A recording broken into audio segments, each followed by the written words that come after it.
Gravitation, Newton's law of gravitation.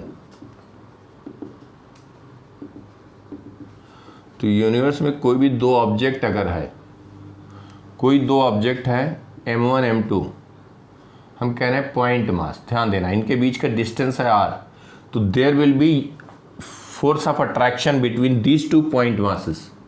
तो F is directly proportional to m1 m2, m1 m2 जितना ज़्यादा होगा attractive force उतना ही ज़्यादा होगा, और inversely proportional to distance square. This is Newton's law of gravitation. तो F is inversely proportional to distance square, r की वैल्यू जितना कम होगा फोर्स उतना ही ज़्यादा होगा। इन दोनों को अगर हम कंबाइंड कर दें तो F is directly proportional to m1 m2 upon r square, और यहाँ पे हम कहेंगे F is equal to G। G is universal gravitational constant m1 m2 upon r square. This is force of attraction, attractive force, attractive force. अब यहाँ पे देखो G is universal gravitational constant, G को कहेंगे universal gravitational constant, universal gravitational constant.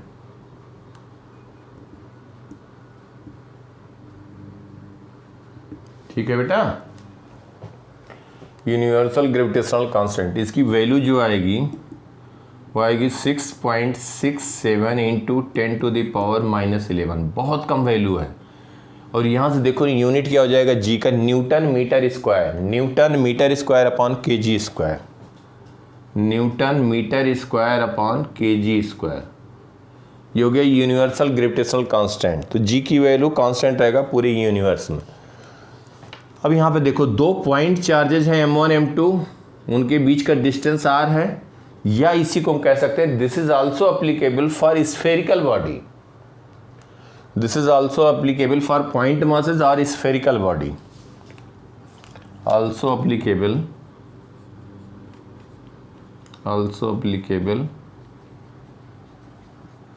For spherical body,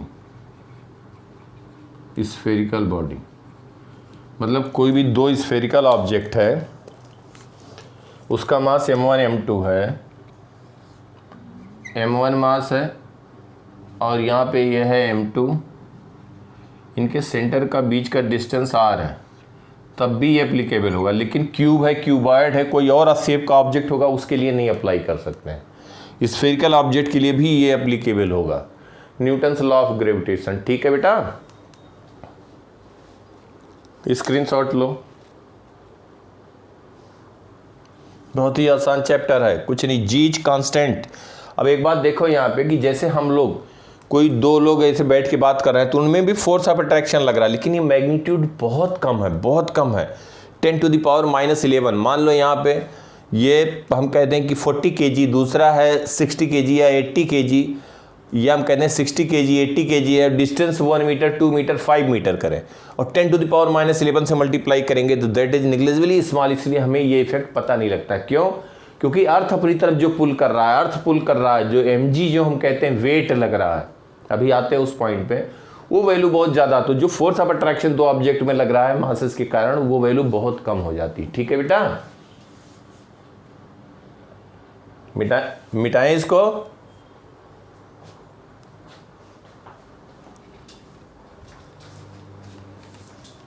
देखो acceleration due to gravity की बात करते हैं, जो हम लोग कहते हैं 9.81 मीटर पर सेकेंड स्क्वायर अर्थ सरफेस पे जो लेते हैं या नियर बाई सरफेस पे लेते हैं, और यह हम अप्रॉक्सीमेटली 10 मीटर पर सेकेंड स्क्वायर ले लेते हैं, उसको कहते हैं एक्सेलरेशन ड्यू टू ग्रेविटी। तो कहाँ से आता है, कैसे मेजर करते हैं? कई तरीके हैं, इसमें एक ये है, यहाँ पे देखो acceleration due to gravity, acceleration due to gravity, due to gravity.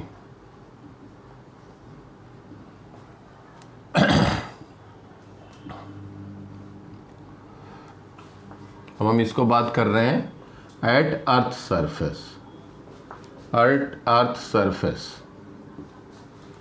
देखो अर्थ को हम अगर यहाँ पे जब भी हम डिनोट करेंगे तो अर्थ, मास ऑफ अर्थ को हम लिखेंगे me, radius of earth is R E. कोई और प्लेनेट होगा तो हम लिख सकते हैं रेडियस आर लिखेंगे, लेकिन ई अगर लगाया गया that means we are talking about earth. अब एक बात देखो, इसके सरफेस पे कोई एक ऑब्जेक्ट है, रेडियस ऑफ अर्थ होता है, radius of earth is 6400 kilometre, या हम कहें 6.4 इंटू 10⁶ मीटर। और मास ऑफ अर्थ जो होता है, मास ऑफ अर्थ होता है 5.972 इंटू 10⁻24 kg, या इसको अप्रॉक्सीमेटली लिख सकते हैं 6.0 इंटू 10⁻24 kg। ये अर्थ का मास होता है और रेडियस होता है 6400 किलोमीटर, या इसी कह देंगे 6.4 इंटू 10⁻6 मीटर। ठीक है बेटा। अब देखो एक्सेलरेशन ड्यू टू ग्रेविटी क्या कहेंगे, एक्सेलरेशन ड्यू टू ग्रेविटी क्या कहेंगे, अर्थ सरफेस पे कोई एक पार्टिकल है जिसका मास स्मॉल m कह दें, तो इनके बीच फोर्स ऑफ अट्रैक्शन लिख सकते हैं, जैसा कि हमने बताया कि पॉइंट मासेस या स्फेरिकल ऑब्जेक्ट के लिए हम लिख सकते हैं Newton's law of gravitation, force of attraction. तो इसका कैपिटल एम ई हम इसके सेंटर पे मान लेंगे, तो इनके बीच का डिस्टेंस हम कह देंगे कि रेडियस ऑफ अर्थ है, अर्थ सरफेस पे बात कर रहे हैं, और इसका मास m है। तो इनके बीच जो फोर्स ऑफ अट्रैक्शन होगा that force is equal to mass into acceleration. Force newton second law क्या है, force is equal to mass into acceleration. तो हम यहाँ पे एक्सेलरेशन ड्यू टू अर्थ बात कर रहे हैं, उसी को हम कहते हैं एक्सेलरेशन ड्यू टू अर्थ। जब बात करते हैं तो उसी को हम कहते हैं acceleration due to gravity, acceleration due to gravity. और इसको डिनोट करते हैं जी से, जी से डिनोट करते हैं। तो इसके अर्थ सरफेस पे भी इनके बीच फोर्सेस क्या हो जाएंगे बताओ, F क्या कह दोगे, जी m1 की वैल्यू क्या हो गई, मास ऑफ अर्थ। समझ में आ रहा सबको। दूसरा पॉइंट मास है सरफेस पे, अर्थ के कंपैरिजन में बहुत कम है, तो उसको हम पॉइंट मास ट्रीट कर रहे हैं। m1 m2 upon distance between these two point masses. तो ये स्फेयर है, स्फेयर के लिए भी एप्लीकेबल है, तो उसके सेंटर पे मास m लिख देंगे, तो उनके बीच का डिस्टेंस हो जाएगा r²। अब देखो एक्सेलरेशन हम क्या कहेंगे, that is equal to mass into force is equal to mass into acceleration due to gravity को g से डिनोट करते हैं, अदरवाइज एक्सेलरेशन g कहते हैं। तो यहाँ पे एक्सेलरेशन a लिखते हैं, तो यहाँ पे देखो फर्स्ट और सेकंड से, इसको फर्स्ट कह दें, इसको कह दें second. From first and second, from first and second हम कह देंगे mg is equal to G M E M by R E square. Small m cancel हो गया तो g आया acceleration due to gravity at earth surface, acceleration due to gravity, due to gravity at earth surface, at earth surface, at earth surface. क्या लिख सकते हैं g की value, g capital M E upon R E square. ये important बहुत use आता है बेटा, या इसको ऐसे लिख सकते हैं universal gravitational constant into mass of earth is equal to G R E square. दोनों बहुत यूज होता है, बहुत यूज होता है ग्रेविटेशन में। तो ये यहाँ पे ध्यान रखें, या कैपिटल जी एम ई को लिख दें small ji into are E square. अब अगर हम जी की वैल्यू कैलकुलेट करना चाहें, जी क्या है, acceleration at the due to gravity at earth surface, तो जी की वैल्यू रखेंगे, जी की वैल्यू रखें 5.972 इंटू 10⁻24, 10⁻24 इंटू जी, ये मास ऑफ अर्थ कह दिया, into G 6.67 into 10⁻11 upon R E square 6.4 into 10⁻6 whole square. यही वैल्यू आती है बेटा 9.81 मीटर पर सेकेंड स्क्वायर। तुम कहते हैं acceleration due to gravity at earth surface is 9.81 metre पर सेकेंड स्क्वायर। समझ में आई बात। तो ये acceleration due to gravity at earth surface कहते हैं। अब एक बात यहाँ पे देखो, इंटरेस्टिंग बात, कि जो हम अगर इसके अर्थ सरफेस से, इसका रेडियस है बेटा कितना, 6400 किलोमीटर, 6.4 इंटू 10⁻6। अगर हम इसकी हाइट से यहाँ पे कहीं जाएं 500 मीटर, 100 मीटर, 200 मीटर, 1000 मीटर, दूर अगर जाए तब हम जी डैश की बात करें तो देखो जी की value acceleration due to gravity, G हम कह दें G dash is equal to क्या आ जाएगा, ध्यान देना यहाँ से। तो ये जो आर ई स्क्वायर है उसकी जगह क्या लिखोगे,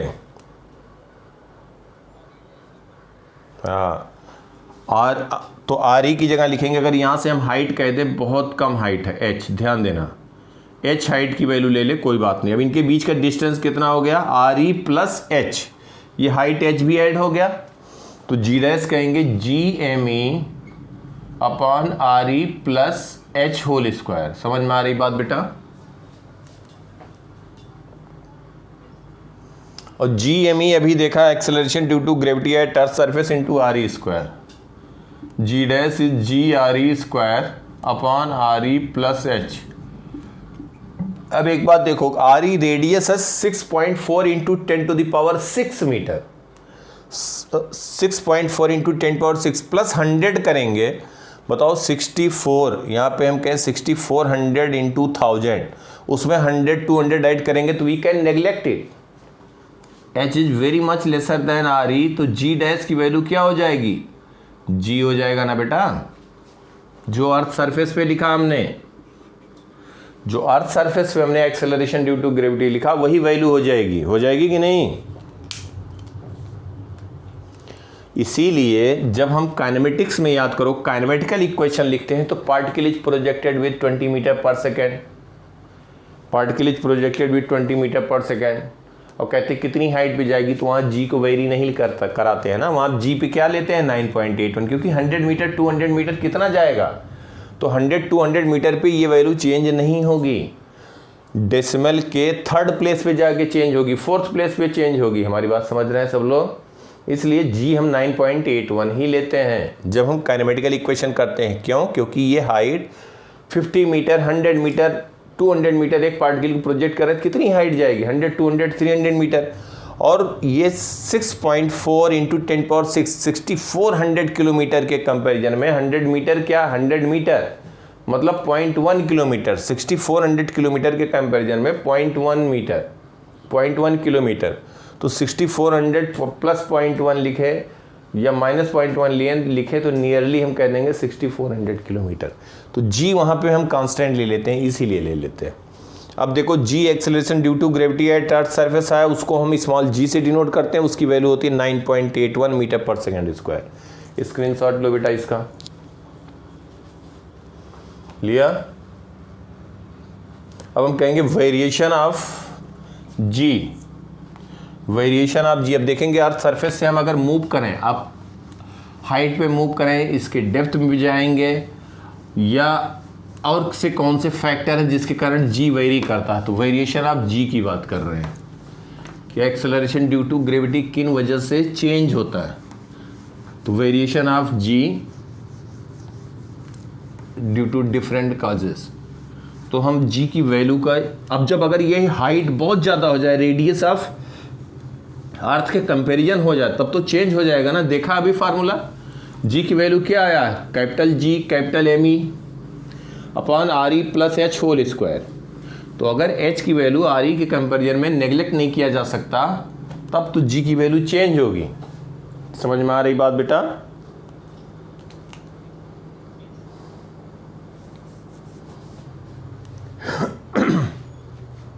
तो variation of acceleration due to gravity, variation of acceleration due to gravity,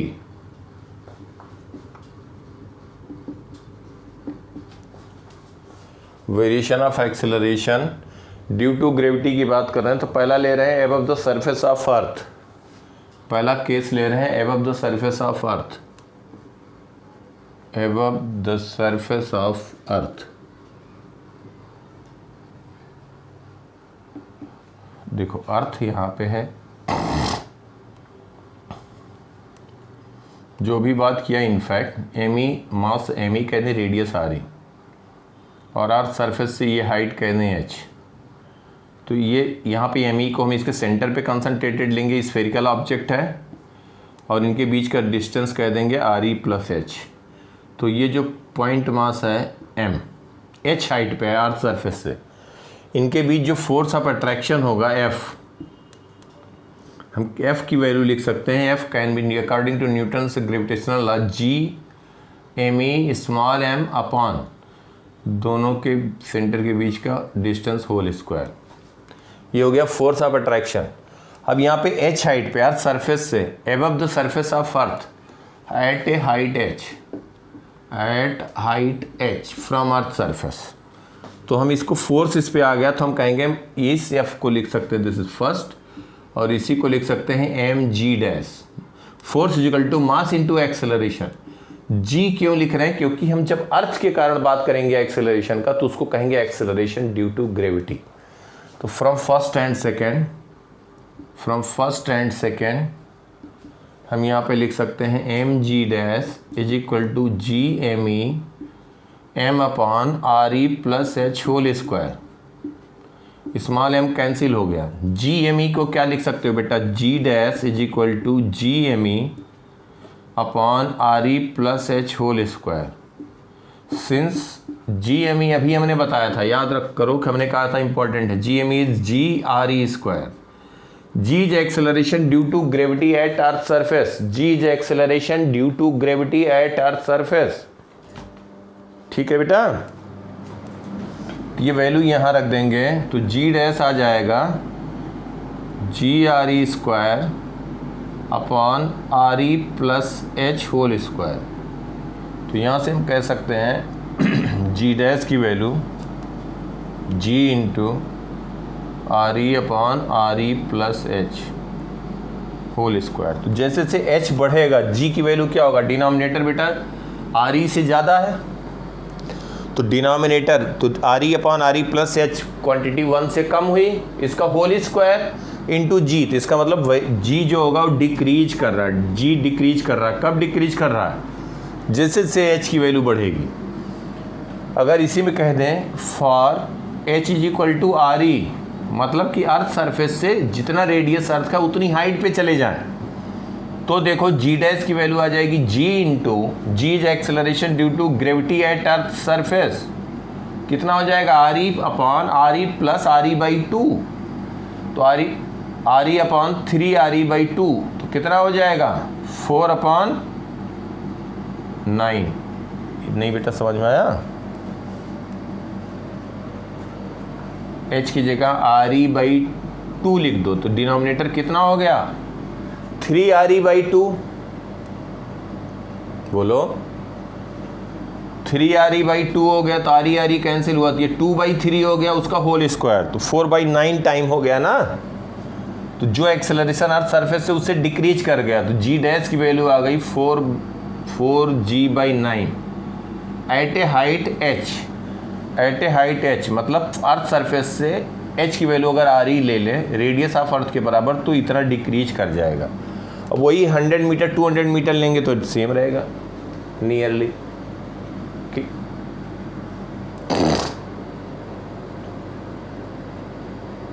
O HRE लेंगे, हाँ HRE लेंगे तो सॉरी HE हम कहें RE तो क्या हो गया? RE by 2 RE whole square 1/4। Correct कर लो कोई नहीं, तो G अपॉन 4 आ गया। ठीक है, 1/4 होगा क्योंकि ये H की वैल्यू हम रखेंगे बेटा, H की वैल्यू रखेंगे, सही कह रहे हैं, H की वैल्यू रखेंगे RE तो यही आ जाएगा। क्लियर बिल्कुल? तो ये हो गया कि अर्थ सरफेस से H हाइट पे जा रहे हैं तो ये बात हो गई। मिटाएं इसको, स्क्रीनशॉट लो बेटा जल्दी से।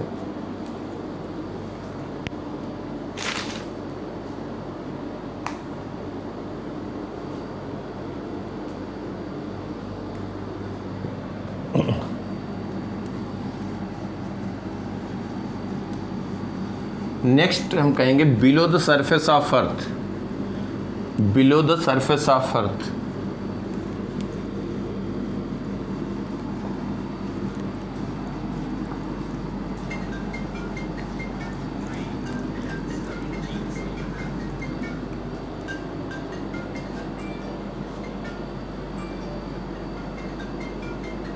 एक सेकंड बेटा,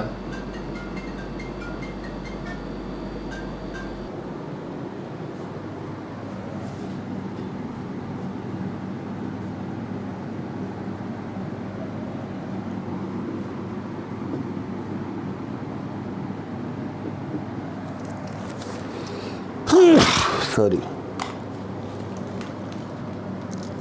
below the surface of earth बेटा। अब एक बात यहाँ पे समझो कि हम variation of acceleration due to gravity की बात कर रहे हैं। एक चीज़ यहाँ पे इम्पोर्टेंट ध्यान देना कि जैसे अगर मान लो कोई अर्थ, ये अर्थ है, सॉलिड स्फीयर है, अगर हम इसके कहीं पे भी h डेप्थ पे जाते हैं, ध्यान समझना, ये सब का प्रूफ भी है लेकिन अभी क्या ज़रूरत ही नहीं है, तो इसलिए हम यहाँ पे बता ही नहीं रहे।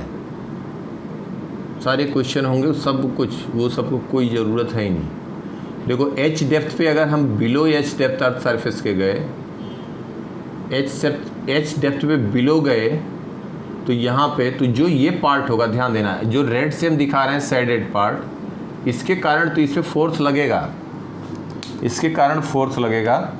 और जो एक्चुअल में ये पार्ट है,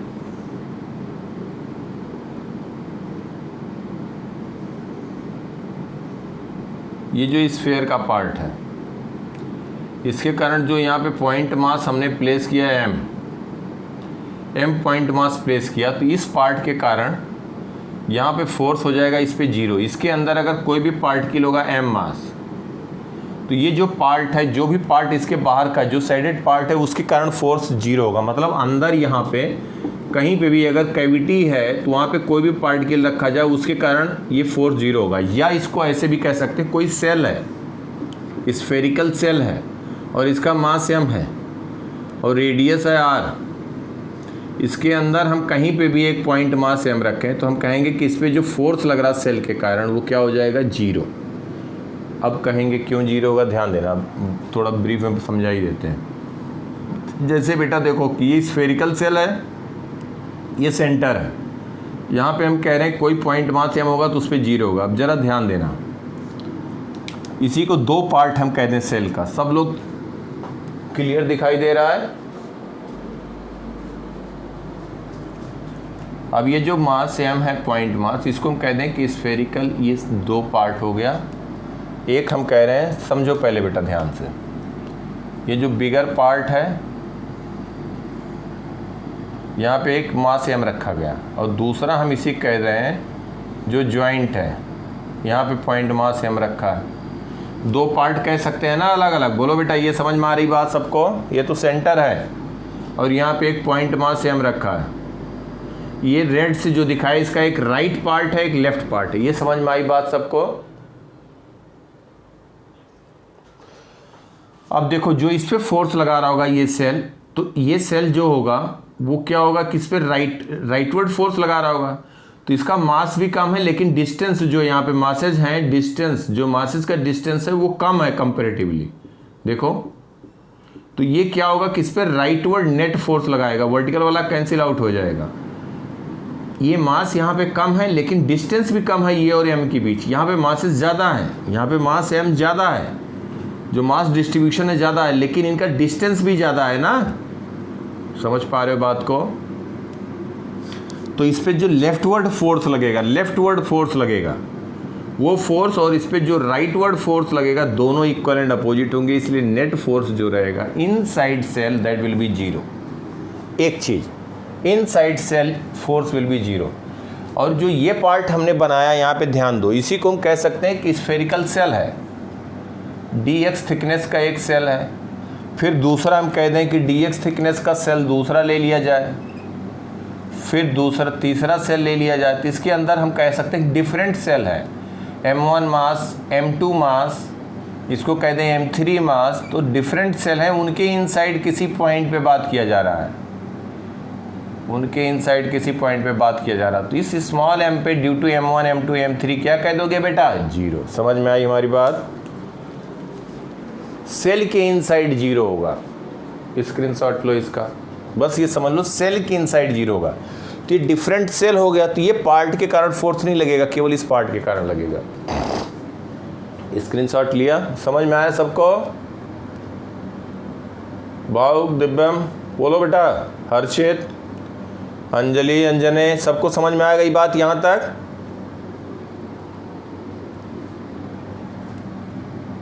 मिटाएं इसको।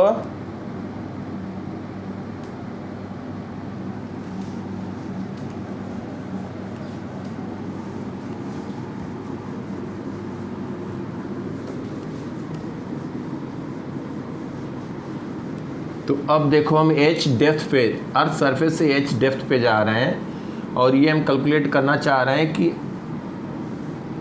एक्सेलरेशन ड्यू टू ग्रेविटी का वेरिएशन कैसा होगा।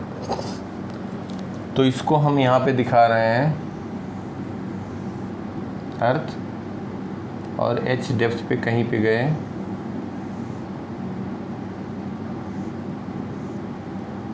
यहाँ पे है पॉइंट मास m।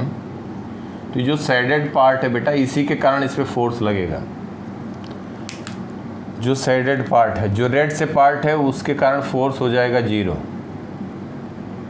ये बताने का मतलब ये था, ये इसके कारण यहाँ पे m मास पे कोई फोर्स नहीं लगेगा। अब देखो मास कितना था अर्थ का m, रेडियस कितना था r। तो जो ये ब्लैक से साइडेड पार्ट है, इसका मास कह दें m डैश। m डैश हमें कैलकुलेट करना पड़ेगा। m डैश कैसे कैलकुलेट करेंगे, ध्यान दो। m डैश कैसे कैलकुलेट किया जाए बेटा, तो हाँ, कैपिटल M ही टोटल मास है, रेडियस अर्थ का r है, तो मास पर यूनिट वॉल्यूम पहले लिख दें, m upon total mass upon 4/3 पाई r क्यूब kg पर मीटर क्यूब। h डेप्थ पे हम लोग गए हैं यहाँ पे, तो इसका मतलब जो सेंटर से ये अब इसका रेडियस है वो re माइनस h हो गया, re माइनस एच। तो m डैश मास का जो यहाँ पे m डैश होगा, इसका मास लिखना है तो इसका वॉल्यूम लिख दें, जो ब्लैक से साइडेड पार्ट है, 4/3 pi re minus H whole cube, 4/3 pi re minus H whole cube into mass per unit volume me upon 4/3 pi re cube. ठीक है बेटा, volume into mass per unit volume, तो 4/3 pi cancel हो गया, तो m dash की value आ गई capital ME re minus H cube upon re cube. ये m डैश की वैल्यू आ गई। अब एक बात देखो, इनमें जो फोर्स ऑफ अट्रैक्शन हम कहेंगे, फोर्स ऑफ अट्रैक्शन, तो re माइनस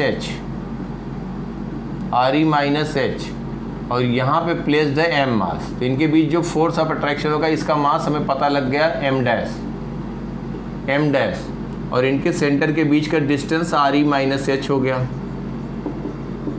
तो इसके बीच फोर्स ऑफ अट्रैक्शन, क्योंकि बाहर वाले के कारण 0 हो जाएगा, तो इनमें जो फोर्स हम लिखेंगे, F की वैल्यू लिखेंगे, वो क्या हो जाएगा, F is equal to G into M dash small m upon दोनों के बीच का distance square re minus H whole square is equal to h depth पे हम g डैश कह रहे हैं, एक्सेलरेशन ड्यू टू ग्रेविटी, तो मास इंटू एक्सेलरेशन। ये समझ में आया बेटा,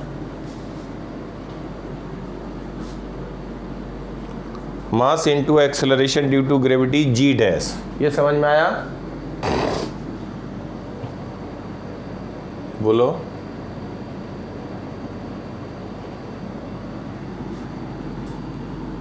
तो इसको हम लिख देंगे यहाँ पे mg डैश,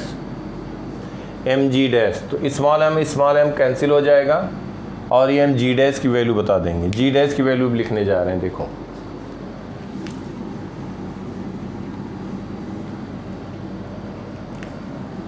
तो g डैश हम कह दें, यहाँ से देखो स्मॉल m कैंसिल हो गया, g dash is g m dash upon re minus H whole square, re minus H whole square. समझ में आई बात बेटा, तो g dash is equal to g, m dash की वैल्यू कितनी है, me re minus H cube, देखो यहाँ से upon re cube into re minus H whole square, तो स्क्वायर कैंसिल हुआ, यहाँ एक टर्म बचा, तो g डैश आ गया me upon re cube in me upon re cube. तो ये हमें पता है, हमने बताया था me की वैल्यू re स्क्वायर लिख सकते हो, where g is acceleration due to gravity at earth surface, small g is acceleration due to gravity at earth surface. तो यहाँ से हम g डैश लिखेंगे, me की जगह re square upon re cube into यहाँ पे बेटा ये भी रहेगा GME, एक बचा RE माइनस एच, तो इसको लिख लो, तो ये रहेगा RE माइनस एच, क्यूब था ना तो स्क्वायर कैंसिल हुआ तो एक टर्म बचा, तो RE क्यूब, तो इसको हम कह सकते हैं G dash is equal to G into RE, square cancel हुआ, डिनोमिनेटर में एक बचा, तो इसको हम कह देंगे RE minus H upon RE, तो 1 माइनस एच अपॉन RE। तो जैसे जैसे देखो ध्यान से, जैसे जैसे एच की वैल्यू बढ़ रही है, मतलब अर्थ सरफेस से बिलो जा रहे हैं, जब सेंटर ऑफ अर्थ पे पहुंच जाएं, सेंटर ऑफ अर्थ पे पहुंच जाए तो एच की वैल्यू क्या हो जाएगी, RE। एच की वैल्यू RE होगा तो G डैश क्या हो जाएगा, 0। समझ में आ रही बात बेटा? अगर हम सरफेस पे कहें तो H 0 होगा, सरफेस पे H 0 होगा तो G डैश कितना हो जाएगा, G। इसका मतलब कि अर्थ सरफेस से हाइट पे जा रहे हैं तब भी acceleration due to gravity decrease कर रहा है, अगर हम अर्थ सरफेस से बिलो जा रहे हैं, H डेप्थ पे जा रहे हैं, तब भी acceleration due to gravity decrease कर रहा है, यहाँ इस फंक्शन से डिक्रीज कर रहा है। और अर्थ सरफेस से ऊपर जाएंगे तो G dash is equal to G into क्या लिखेंगे, RE square upon RE square plus RE plus H whole square, यही तो था ना बेटा। तो दोनों में acceleration due to gravity decrease कर रहा है, स्क्रीनशॉट लो इसका, acceleration due to gravity decrease कर रहा है, लिया?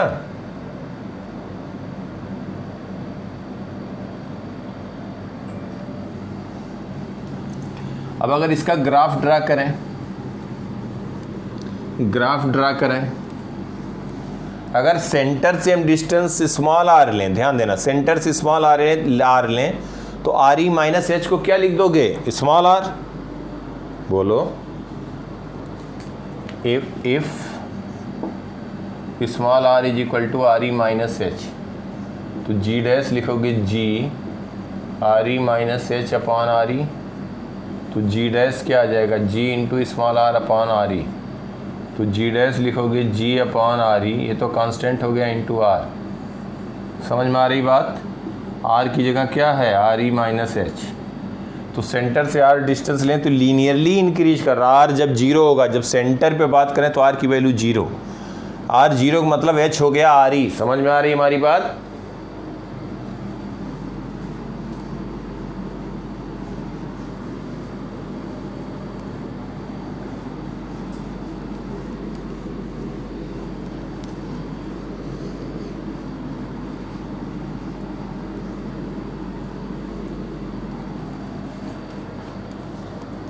तो अगर हम इसका acceleration due to gravity versus R लिखें,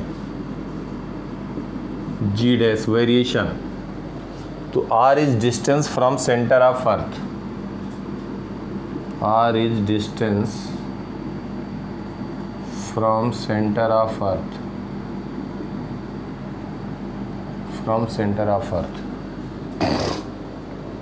क्या लिखेंगे, देखो एक तो वेरी कर रहा लीनियरली, कब तक वेरी कर रहा है, जब स्मॉल r की वैल्यू हो जाएगी RE, रेडियस ऑफ अर्थ, तो G डैश क्या आ गया, G आ गया, acceleration due to gravity at earth surface. समझ में आई बात बेटा? तो यहाँ पे हो जाएगा G, और ये है हमारा 9.8 मीटर पर सेकेंड स्क्वायर, और ये वैल्यू आ गई कब, जब रेडियस ऑफ अर्थ। जैसे आप रेडियस ऑफ अर्थ हम आगे जाएंगे तो G डैश अर्थ सरफेस से G dash is equal to G into RE upon RE plus H whole square. समझ में आ रही बात बेटा? तो सेंटर से डिस्टेंस हम कहें, इसका मतलब G डैश कह देंगे G into RE upon small r whole square, small r is RE plus H, distance from centre of earth हमने स्मॉल r को लिया, वही तो ग्राफ ड्रा कर रहे हैं। जब स्मॉल r की वैल्यू RE होगा मतलब H 0 हो जाएगा, तो जब ये RE होगा तो G डैश G आ जाएगा। अब क्या हो रहा है बेटा, यहाँ पे देखो G डैश की वैल्यू क्या आ गई, G into RE square upon small r square, तो ये तो न्यूमिनेटर कांस्टेंट हुआ, तो G dash is inversely proportional to distance square. समझ में आ रही बात? जैसे से ऊपर जाएंगे डिक्रीज कर रहा है, तो ये डिक्रीज कर रहा है और ये इनवर्सली प्रोपोर्शनल होल स्क्वायर का हो गया। तो तो यहाँ पे जी डैश जो होगा proportional to R square. R square मतलब R is the distance from centre of earth, R is distance from centre of earth हमने लिखा, तब ये ग्राफ हुआ। Distance from centre of earth. समझ में आई बात बेटा सबको? अच्छे से क्लियर? इसका स्क्रीनशॉट लो। तो एक्सेलरेशन हमने देखा due to gravity earth surface से नीचे जा रहे हैं तब भी डिक्रीज कर रहा है, ऊपर जा रहे हैं तब भी डिक्रीज कर रहा है, लेकिन दोनों का डिफरेंट तरीके से डिक्रीज हो रहा है। ठीक है,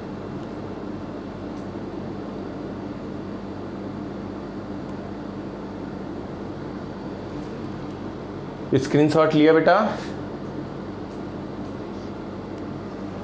देखो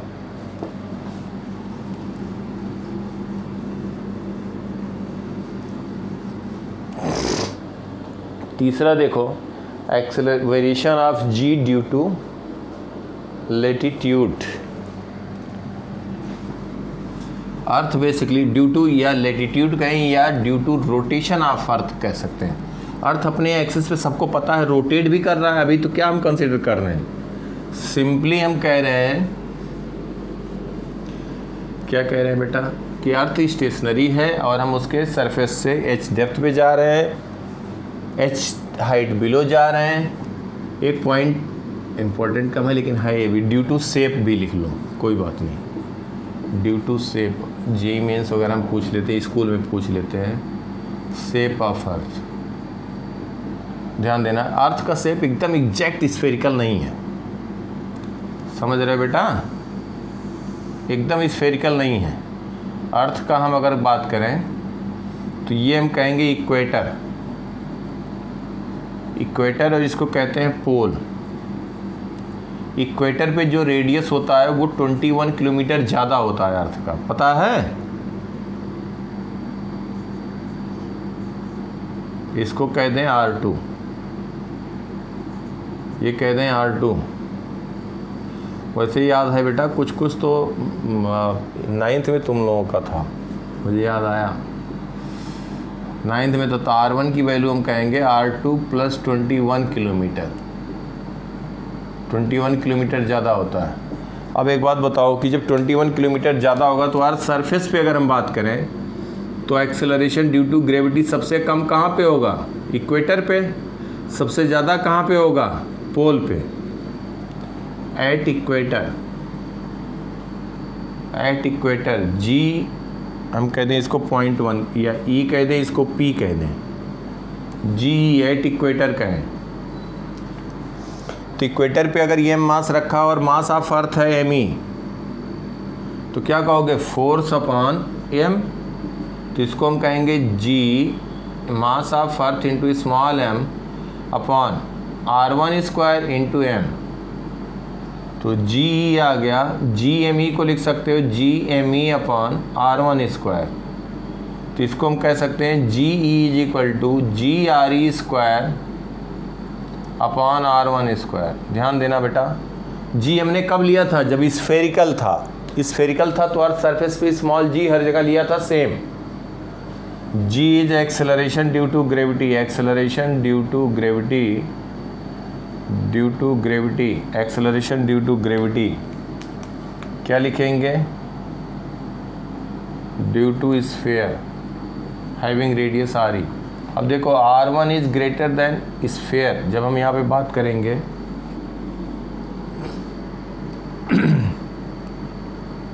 या ये भी छोड़, कोई ज़रूरत नहीं है, देखो ध्यान से जितना बता रहे हैं। अब ये हुआ बेटा कहाँ पे हुआ? इक्वेटर पे। हम कहें तुम्हें पोल पे, पोल पे क्या लिखोगे? G M E upon R2 square कहोगे ना। पोल पे कहेंगे G M E by R2 square, equator पे कहेंगे G M E by R1 square. समझ में आया? यहाँ से आया। अब ये फर्स्ट और सेकेंड से R1 की वैल्यू R2 से ज़्यादा है। If R1 is greater than R2, R1 is greater than R2, इसका मतलब acceleration due to gravity at pole will be greater than acceleration due to gravity at equator. आ गया है ना फर्स्ट और सेकंड से? तो यहाँ पे मैक्सिमम होगा, जैसे जैसे इक्वेटर की तरफ जाएंगे जी विल डिक्रीज। समझ में आई? तो ये कुछ शेप एंड साइज होता है, लेकिन 21 किलोमीटर 6400 किलोमीटर कंपेरिजन में दैट इज़ वेरी स्मॉल। तो हम स्फेरिकल ले लेते हैं और कहते हैं acceleration due to gravity at earth surface will remain same. Particularly अगर पूछा जाए कि इक्वेटर और इस पे पोल पे कहाँ पे कम होगा कहाँ ज़्यादा होगा, तो you can describe it like clear. ठीक है बेटा, समझ में आया यहाँ तक? अब हम लिख रहे हैं due to rotation of earth. ये भी इम्पॉर्टेंट है, ज़्यादातर इस पे मेंस में क्वेश्चन इस पे पूछ लेते हैं। Due to rotation of earth या विद लैटिट्यूड कहें, due to rotation of earth, due to rotation of earth.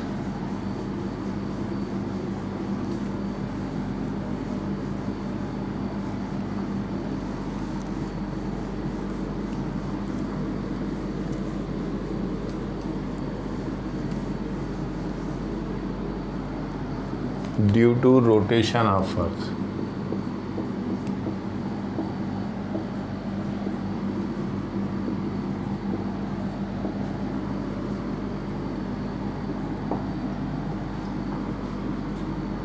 और विद लैटिट्यूड, दोनों एक ही बात है। देखो बेटा, अर्थ क्या होता है, अपने एक्सिस पे रोटेट भी करता है। This is very important.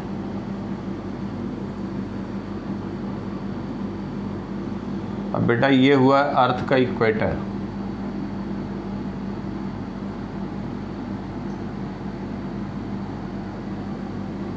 इसको कहते हैं पोल। ये ओमेगा एंगुलर स्पीड से रोटेट कर रहा था। ओमेगा तुम्हें पता है 24 आवर, मतलब टाइम पीरियड जो होगा अपने एक्सिस के अबाउट अर्थ का 24 आवर है। एक 24 आवर में एक साइकिल कंप्लीट करता है। अब जरा बेटा ध्यान दो यहाँ पे,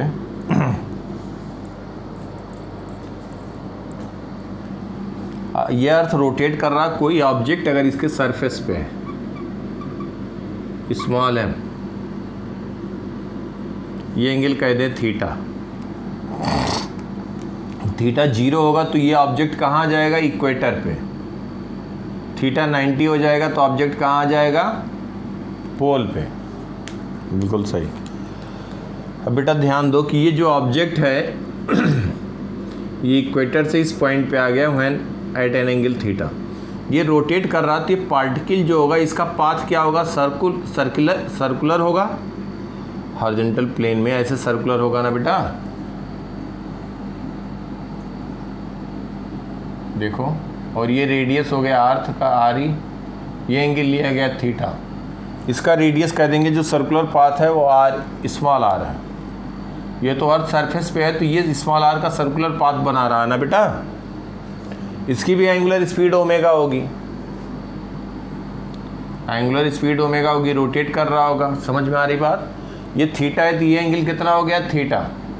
रेडियस आ रही है इस राइट एंगल ट्रायंगल में, देखो राइट एंगल ट्रायंगल में देखो, ये हो गया आर ई, ये हो गया थीटा। तो स्मॉल आर क्या कह दोगे, small R will be R E cos theta. अब हम क्या कर रहे हैं, acceleration due to gravity, total force F upon mass M लिख दें, total force F upon mass M.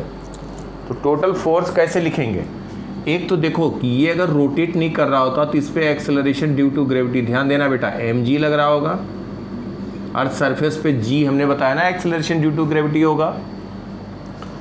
दूसरा हम कहें कि इसका एक्सेलरेशन टूवर्ड द सेंटर है omega square small R, omega square small R. समझ में आ रही बात? Toward the centre, toward the centre. अब एक बात देखो कि हम अर्थ सरफेस से ही कैलकुलेट कर रहे हैं तो नॉन इनर्शियल फ्रेम हो गया, अब अर्थ सरफेस पे ही तो हम हैं, बोलो अर्थ सरफेस कोई डिफरेंस ले रहे हैं, इसका मतलब हम खुद नॉन इनर्शियल फ्रेम में है। तो हम कहेंगे omega square small R, omega square small R, इस पे रेडियल एक्सेलरेशन सेंट्रीफ्यूगल एक्सेलरेशन होगा, एम से मल्टीप्लाई करेंगे तो M omega square small R, एक हो जाएगा centrifugal force, centrifugal force centripetal के अपोजिट, क्योंकि अब ये हम नॉन इनर्शियल, भाई अर्थ सरफेस से ही तो हम बात कर रहे थे, तो हमारे लिए ये क्या हो गया, नॉन इनर्शियल फ्रेम हो गया, क्योंकि इसका एक्सेलरेशन टुवर्ड द सेंटर था। उसकी अपोजिट लगाएंगे तब हमारा हुआ अब इनर्शियल फ्रेम, हम हो गए रेस्ट। समझ में आ रही बात बेटा? डायनेमिक्स ऑफ पार्टिकल में बात हुई थी, नहीं समझ में आया? हम कह रहे हैं कोई भी पार्टिकल, देखो ध्यान से, कोई पार्टिकल सर्कुलर पाथ में, ये तो हम जब कहते हैं कि ये मान लो स्ट्रिंग से कनेक्टेड है और ये रेडियस आर है, स्ट्रिंग से कनेक्टेड है, रेडियस आर है और ये सर्कुलर पाथ में रोटेट कर रहा है एंगुलर स्पीड ओमेगा से। तो पार्टिकल के लिए जब हम बात करते हैं पार्टिकल के लिए, तो हम कहते हैं tension T toward the centre लग रहा है, टुवर्ड द सेंटर लग रहा है और इसका एक एक्सेलरेशन हो गया, ये हम कहाँ से कहते हैं, अर्थ सरफेस से। तो हम जब पार्टिकल के मोशन को ऑब्जर्व कर रहे हैं, स्ट्रिंग से कनेक्टेड है, अर्थ सरफेस के रिलेटिव वो ओमेगा है ना बेटा, इसका अर्थ का तो ओमेगा हम कंसीडर नहीं कर रहे हैं, इसका मतलब हमारे रिलेटिव, अर्थ सरफेस के रिलेटिव ये ओमेगा से रोटेट कर रहा। तो हम क्या लिखते हैं, net force toward the centre, force is equal to mass into acceleration, m into omega square into R. Ground reference से कहेंगे, कोई आदमी अगर पार्टिकल पे ही बैठ गया, इसी को रेफरेंस ले रहा है, तो कहेंगे कि एक्सेलरेशन है उस आदमी का, तो वो कहेगा कि इसका एक्सेलरेशन अपोजिट लगाओ। अपोजिट हम कहेंगे तो ओमेगा स्क्वायर आर ही होगा, मास से मल्टीप्लाई करेंगे तो एम ओमेगा स्क्वायर आर। इसको कहेंगे centrifugal force, centrifugal force, centrifugal force. ये बेसिकली स्यूडो फोर्स हुआ सर्कुलर मोशन के लिए। सर्कुलर मोशन के लिए सेंट्रीफ्यूगल फोर्स वर्ड यूज करते हैं। जैसे सेंट्रीफ्यूगल केवल सर्कुलर मोशन में जब पार्टिकल है तो उसको जो स्यूडो फोर्स होगा उसको हम कहते हैं सेंट्रीफ्यूगल फोर्स। ये इसके अपोजिट हुआ। अब ये रेफरेंस हुआ तो कहेंगे टेंशन एक तो ये इधर लग रहा है और ये फोर्स इधर लग रहा है, तो नेट एक्सेलरेशन इज जीरो। तो जो अब ये रेफरेंस है ऑब्जेक्ट तो कहेगा t minus M omega square R is equal to zero. तब भी रिजल्ट बेटा वही आया कि नहीं, बोलो।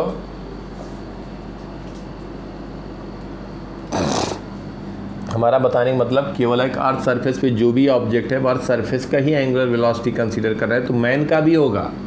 जो ऑब्जर्वर है नॉन इनर्शियल हो गया तो ये कहेगा कि सेंट्रीफ्यूगल फोर्स इधर लगा M omega square R. R की वैल्यू हमें मालूम है, R is capital R E cos theta. अब इसका हम नेट फोर्स लिखेंगे तो नेट फोर्स एक ये हुआ, दूसरा ये हुआ, इन दोनों का रिजल्टेंट इनके बीच में कहीं आएगा एफ नेट ना, बोलो बेटा एफ नेट। तो जो नेट फोर्स होगा हम कहेंगे acceleration due to gravity G dash that is F net upon mass M. Net force per unit mass, per unit mass M के जी पे इतना फोर्स लगा तो 1 kg पे कितना लगेगा, that is acceleration due to gravity. अब एफ नेट लिखे, देखो एक एम जी है एक M omega square small R है, ये एंगल थीटा है, तो इनके बीच का एंगल कितना हुआ पाई माइनस थीटा। तो हम यहाँ पे दोनों का वेक्टर सम लिख सकते हैं। स्क्रीनशॉट लो बेटा, लिया।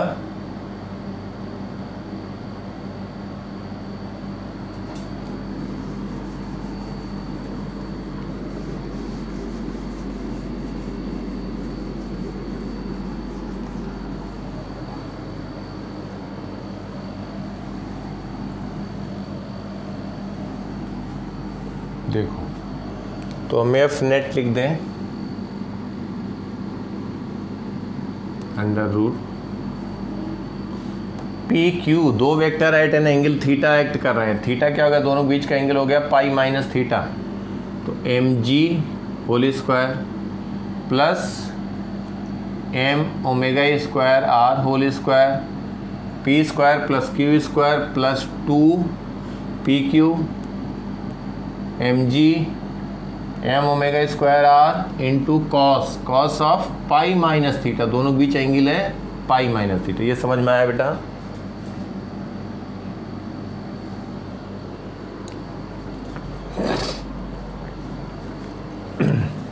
अब जी डैश कहेंगे F net upon, G dash will be F net upon small M, F net upon small M.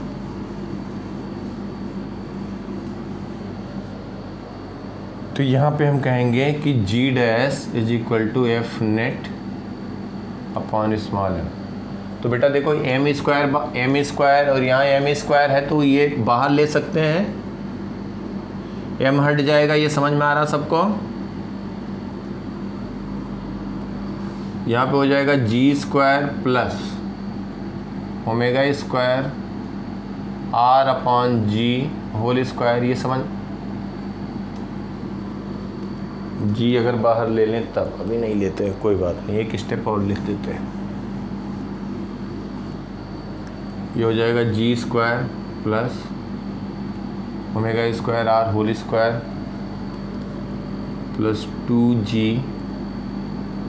Omega square r cos theta. Cos pi minus theta क्या होता है बेटा? Minus cos theta. तो cos of pi minus theta is minus cos theta. तो G dash जब लिखेंगे, G dash is F net upon M, F net upon M. तो ये हो जाएगा एफ नेट अपॉन एम। तो यहाँ पे हम जी की वैल्यू ले लें, जी बाहर ले लें, लिख सकते हैं। देखो तो ये हो गया 1 plus omega square r upon G whole square minus, यहाँ पे बेटा जी स्क्वायर बाहर लिया गया तो जी से डिवाइड हो जाएगा 2 omega square r by G cos theta. Since small R is R E cos theta, ये भी लिखा है ना बेटा, तो इसकी वैल्यू रख दिया जाए। जी क्या है? Acceleration due to gravity at earth surface when earth is stationary, जिसकी वैल्यू 9.81 हम लोगों ने कैलकुलेट किया। तो G under root small R की वैल्यू रखें आर ई कॉस थीटा, तो 1 plus omega square R E upon G, इसको लिख दें कॉस स्क्वायर थीटा, और ये स्क्वायर है। यहाँ बेटा स्मॉल आर को आर ई कॉस थीटा रखा, ये ध्यान रखो, इसको हम ब्रैकेट के अंदर रखे हैं और ये कॉस थीटा को बाहर ले गए तो कॉस स्क्वायर थीटा हुआ। समझ में आ रही बात?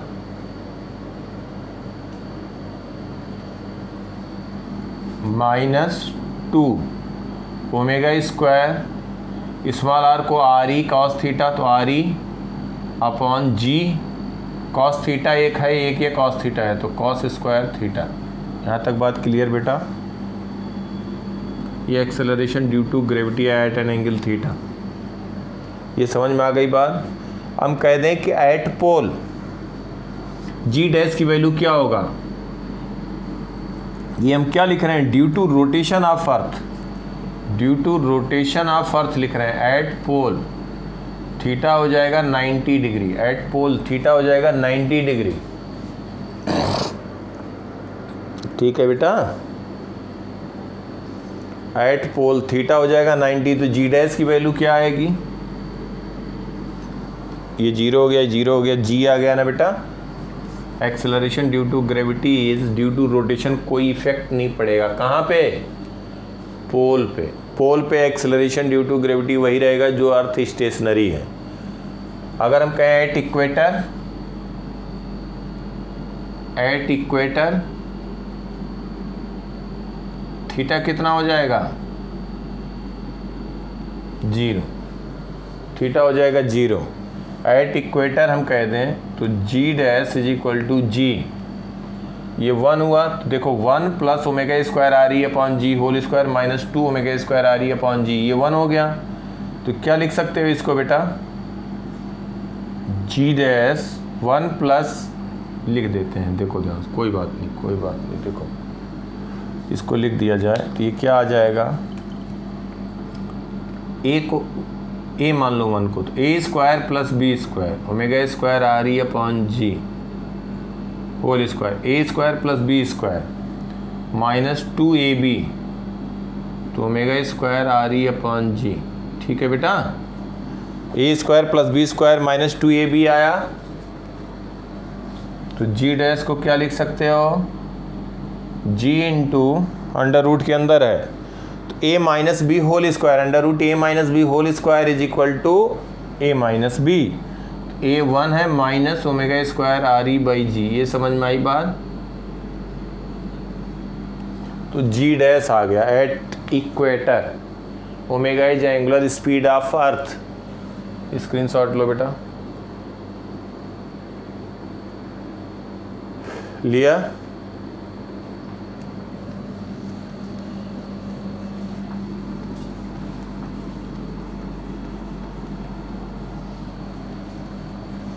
इसका मतलब हुआ कि इक्वेटर पे जी डैश की वैल्यू डिक्रीज कर गई। अब बेटा क्वेश्चन ऐसे आ जाता है, what should be angular speed of earth such that any object on equator will feel weightless, जिसका वेट जीरो हो जाए। तो वेट जीरो का मतलब क्या हो गया, वेट क्या कहते हैं, एम जी डैश, जी डैश जीरो होगा तो वेटलेस हो जाएगा ना बेटा। एट इक्वेटर जी डैश आया G into 1 minus omega square radius of earth upon G. यहाँ तक तो किसी को डाउट नहीं है कुछ, तो ये तो किसी को भी कोई प्रॉब्लम नहीं यहाँ तक बेटा, बोलो। ये जी डैश आया, तो जब एट इक्वेटर वेटलेस कोई ऑब्जेक्ट हो जाएगा तो जी डैश की वैल्यू जीरो कर देंगे। ये बहुत ही फेवरेट क्वेश्चन है, लेकिन अब कह नहीं सकते, लेकिन मालूम रहे ठीक है। ये कई बार पूछ चुके हैं, या इसी को ऐसे कहते हैं किस एंगुलर स्पीड से रोटेट कराएं कि जो ऑब्जेक्ट का मास है व्हेन अर्थ इज स्टेशनरी, किस एंगुलर स्पीड से अर्थ रोटेट करे कि उसका वेट जो 1/4 हो जाए। हमारी बात समझ रहे हैं बेटा? तो वेट 1/4 तब होगा जब जी डैश की वैल्यू g/4 हो जाए, जी डैश g/4 हो जाए। समझ पा रहे हो बात को? या हाफ हो जाए वेट, इनिशियल वेट का, किस एंगुलर स्पीड से रोटेट करे 1/8 हो जाए, तो जी डैश को वैसे हम g/4 g/8 ऐसे रिप्लेस कर देंगे, ओमेगा की वैल्यू आ जाएगी। तो इस तरह से फॉर वेटलेस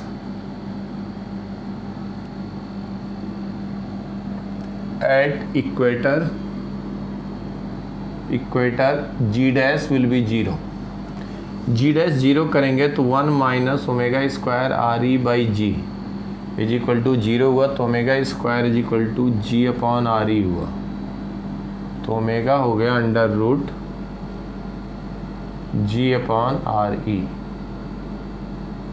ओमेगा हो गया under root G upon R E. समझ गए बेटा?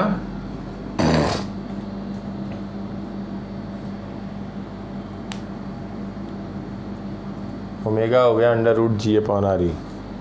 इस एंगुलर स्पीड से अगर अर्थ रोटेट करेगी तो जो भी ऑब्जेक्ट होगा इक्वेटर पे इट विल फील वेटलेस, उसका वेट जो हो जाएगा वो जीरो हो जाएगा। ठीक है?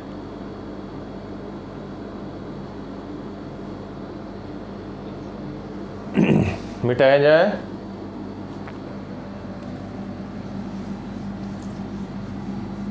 अब देखो gravitational potential and gravitational potential energy.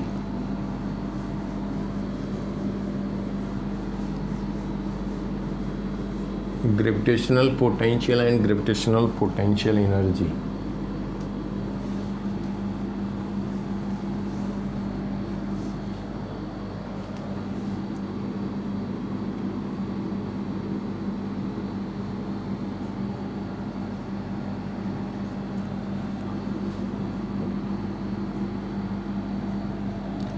इसको V से डिनोट करते हैं एंड ग्रेविटेशनल पोटेंशियल एनर्जी।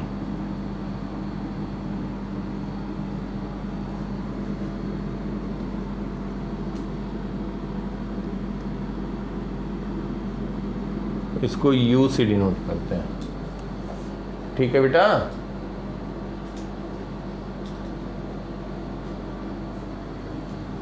देखो ग्रेविटेशनल पोटेंशियल स्मॉल V से, कैपिटल V से, पोटेंशियल एनर्जी U से। ये होता क्या है, एक चीज़ देखो, कंजर्वेटिव फोर्स में बेटा जितने फील्ड फोर्सेस थे कंजर्वेटिव थे, और हमने F लिखा था -du/dr। याद आया? कोई भी दो पार्टिकल अगर हम कह दें, कोई भी दो पार्टिकल m1 है और एक m2 है, इनके बीच का डिस्टेंस r है, तो फोर्स ऑफ अट्रैक्शन होगा दोनों में। बस एक बात ध्यान रखना, व्हेन F इज अट्रैक्टिव तो we will take force negative.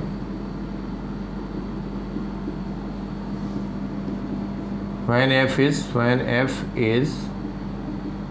repulsive, when F is repulsive we will take force positive. तो यहाँ पे दोनों का फोर्स क्या है बेटा, नेगेटिव है और अट्रैक्टिव है कि नहीं। तो बस ये हमेशा ये ध्यान रखना, जब हमें पोटेंशियल एनर्जी लिखना हो, फोर्स दिया, पोटेंशियल एनर्जी दिया तो minus D U by D are सीधा डिफ्रेंशिएट करेंगे। कभी अगर फोर्स दिया है और पोटेंशियल एनर्जी पूछा जा रहा है, ध्यान देना, फोर्स दिया है, पोटेंशियल एनर्जी पूछा जा रहा है, तो इंटीग्रेट करना पड़ेगा। इंटीग्रेट करना पड़ेगा तो उसके लिए हम ये देखेंगे कि फोर्स अट्रैक्टिव है या रिपल्सिव है। अट्रैक्टिव फोर्स होगा तो नेगेटिव प्लेस करेंगे, अगर रिपल्सिव होगा तो पॉजिटिव लिखेंगे। तो यहाँ पे फोर्स क्या है, अट्रैक्टिव। तो फोर्स हमें मालूम, हम पोटेंशियल एनर्जी लिखना चाह रहे हैं दो पार्टिकल के बीच, समझ पा रहे हो बेटा। तो इसको लिखेंगे हम minus G m1 m2 upon R. m1 m2 R distance पे उनकी पोटेंशियल एनर्जी लिखना चाह रहे हैं, तो minus D U by D R. F is negative since force is attractive, since force is attractive, since force is attractive. तो negative negative cancel हो गया, तो D U by D R G m1 m2 upon R. तो इसको लिखेंगे D U is equal to G m1 m2 by R D R, sorry ये हो जाएगा आर स्क्वायर, यह आर स्क्वायर हुआ। अब इसको इंटीग्रेट कर दें, जब आर की वैल्यू हम कहते हैं पोटेंशियल एनर्जी कहाँ पे जीरो लेंगे, पोटेंशियल एनर्जी कहाँ पे लेंगे, जहाँ पे वही रेफरेंस है जहाँ पे फील्ड फोर्स जीरो हो जाए। फील्ड फोर्स मतलब हो गया force experienced by unit mass, मतलब इनके बीच फोर्स कब जीरो होगा, जब आर की वैल्यू इनफाइनाइट हो जाए। आर अगर इनफाइनाइट हो जाएगा तो दोनों के बीच फोर्स क्या होगा बेटा, जीरो हो जाएगा। तो जब कहें आर इनफाइनाइट होगा तब हम पोटेंशियल एनर्जी दोनों के बीच क्या लेंगे, जीरो। क्यों जीरो लेंगे, क्योंकि इनके बीच कोई फोर्स लगेगा ही नहीं। तो हम कहेंगे जब ये इनफाइनाइट हुआ, आर इनफाइनाइट, तो ये जीरो हुआ, और जब आर है तो पोटेंशियल एनर्जी यू कह दें। समझ में आ रही बात। इनफाइनाइट पे फोर्स क्या हो जाएगा, दोनों के बीच जीरो, दोनों के बीच फोर्स हो जाएगा जीरो। इसका मतलब इनफाइनाइटली लार्ज डिस्टेंस पे, इनफाइनाइटली लार्ज डिस्टेंस पे फोर्स जीरो होने का मतलब हो गया पोटेंशियल एनर्जी भी जीरो होगा, वहाँ पे उनके बीच कोई फोर्स लग ही नहीं रहा। तो हम इनफाइनाइट पे क्या ले रहे हैं, पोटेंशियल एनर्जी जीरो, जब और आर डिस्टेंस पे पोटेंशियल एनर्जी यू ले रहे हैं। तो हम यहाँ से इंटीग्रेट करके वैल्यू बता सकते हैं। लिख लिया, इसको स्क्रीनशॉट लो जल्दी से।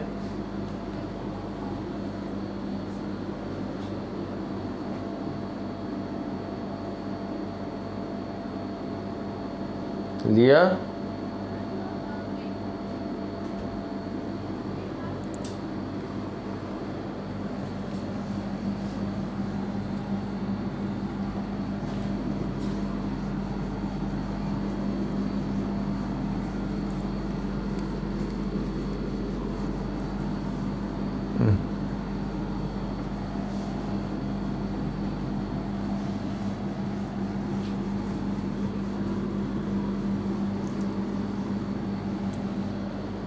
तो इसको लिख देंगे, ये हो गया हमारा D U is equal to G m1 m2 upon R square into D R. जब ये इनफाइनाइट था तो जीरो, और जब ये आर हो गया तो यू। लेफ्ट हैंड साइड हो गया U is equal to G m1 m2 1 by R square का इंटीग्रेशन क्या होगा,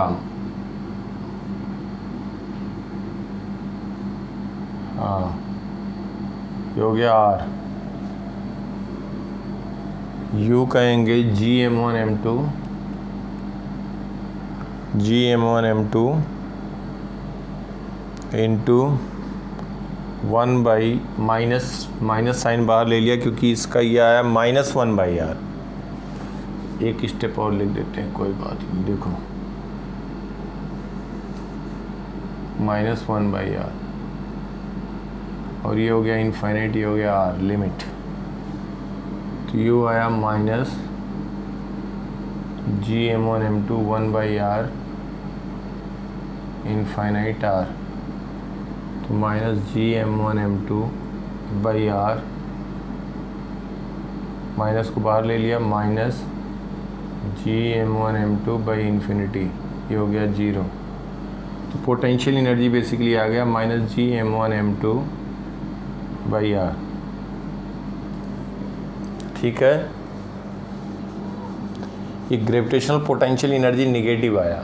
निगेटिव इसलिए आया कि देखो ग्रेविटेशनल पोटेंशियल एनर्जी होता क्या, इसका स्क्रीनशॉट लो बेटा। लिया?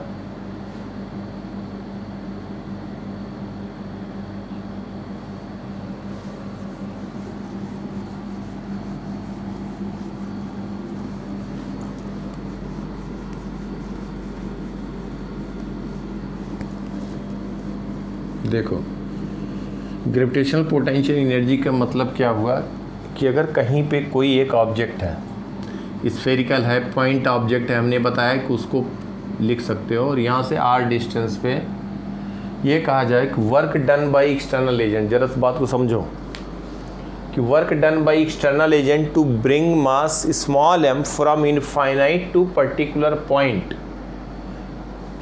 Is known as gravitational potential energy. मतलब स्मॉल m मास को इनफाइनाइट से एक्सटर्नल एजेंट लाने में स्लोली या कांस्टेंट स्पीड से, मतलब उसका एक्सेलरेशन ना हो, काइनेटिक एनर्जी चेंज ना हो, मकसद ये है काइनेटिक एनर्जी ना चेंज हो, तो स्मॉल m मास को इनफाइनाइट से लेके आने में without changing kinetic energy work done by external agent जो होगा that is gravitational potential energy. और ये अभी हम लोगों ने डिराइव किया कि ये आएगा -G स्मॉल m/r।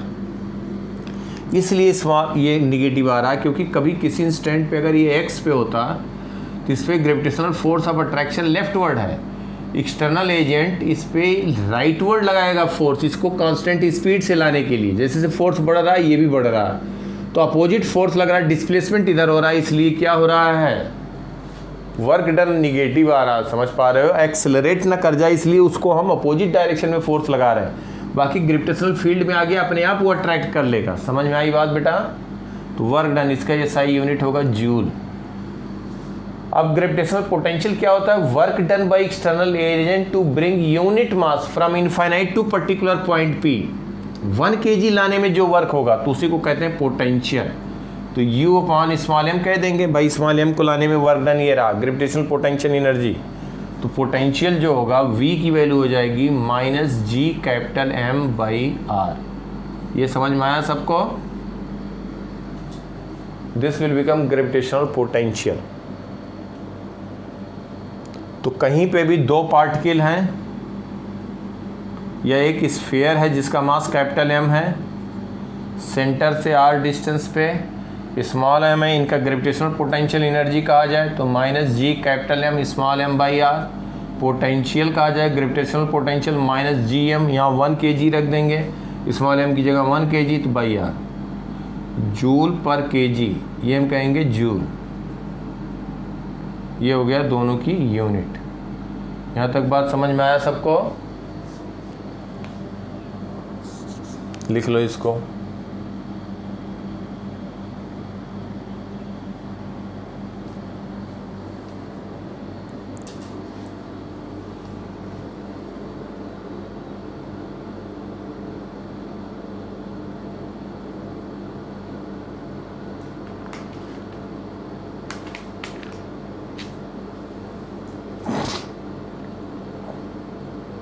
लिख लिया बेटा?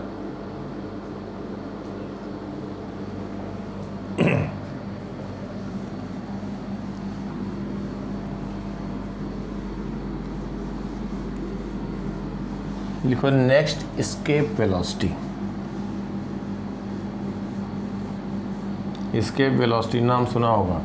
एस्केप वेलोसिटी हुआ कि किस वेलोसिटी, मिनिमम स्पीड से, किस मिनिमम स्पीड से कोई भी ऑब्जेक्ट अर्थ सरफेस से प्रोजेक्ट कर दें कि वो अर्थ ग्रेविटेशनल फील्ड से बाहर हो जाए।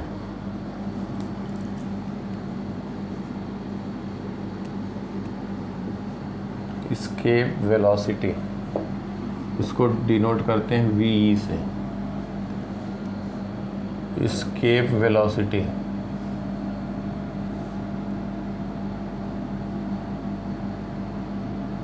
एस्केप वेलोसिटी इसमें कहा गया है minimum speed needed from earth surface, minimum speed needed from earth surface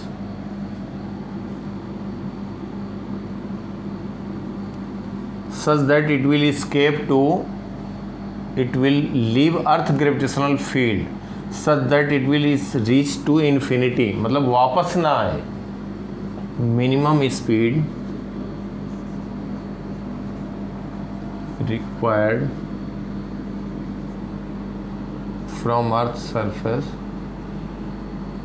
अब हम अर्थ सरफेस के लिए बात कर रहे हैं, ये जरूरी नहीं कि कहीं पे भी दूसरे के लिए इसके वेलोसिटी कुछ और हो सकती है। मून से इसके वेलोसिटी कुछ और हो सकती है किसी ऑब्जेक्ट की। From earth surface so that it will reach at infinity, मतलब इसको अगर हम स्पीड दें मिनिमम स्पीड तो ये इनफाइनाइट पे जस्ट पहुंच जाए।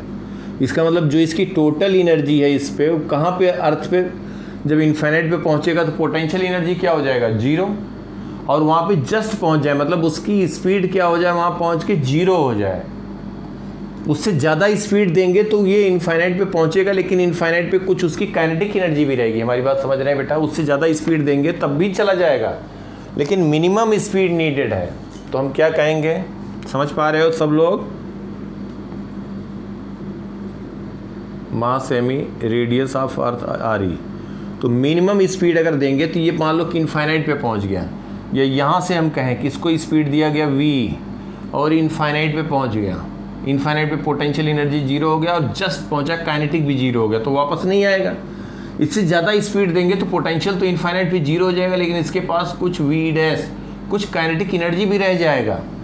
तो मिनिमम स्पीड में काइनेटिक एनर्जी पोटेंशियल दोनों इनफाइनाइट पे जीरो हो जाए मिनिमम स्पीड में। तो हम कहेंगे मिनिमम स्पीड में इसकी टोटल एनर्जी लिख दें इनिशियल कितना है, माइनस जी एम ई।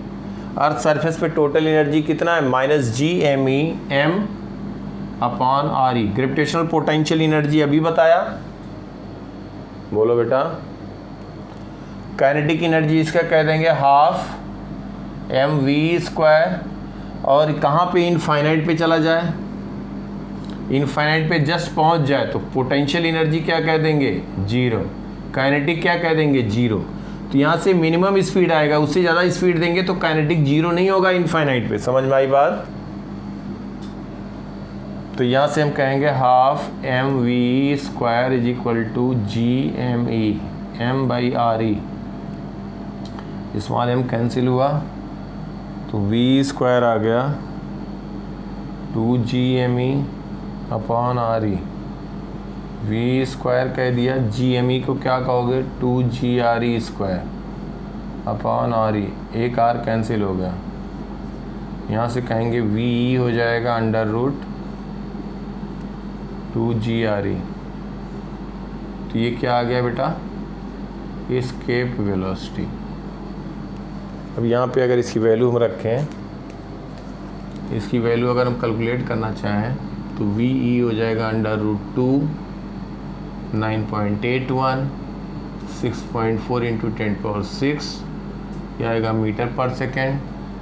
तो ये हो जाएगा, इसको 11 पॉइंट अप्रॉक्सीमेटली हम कह सकते हैं 11.3 किलोमीटर पर सेकेंड, या इसको कहें इंटू 10⁻³ मीटर पर सेकेंड, या 11.3 किलोमीटर पर सेकेंड। मतलब अर्थ सरफेस से किसी ऑब्जेक्ट को अगर स्पीड दे दिया गया 11.3 किलोमीटर पर सेकेंड, मतलब एक सेकेंड में अगर 11.3 किलोमीटर डिस्टेंस कवर कर रहा है, एक सेकेंड में अगर 11.3 किलोमीटर डिस्टेंस कवर कर रहा है, तो it will never come back to earth surface, तो it will escape from earth gravitational field.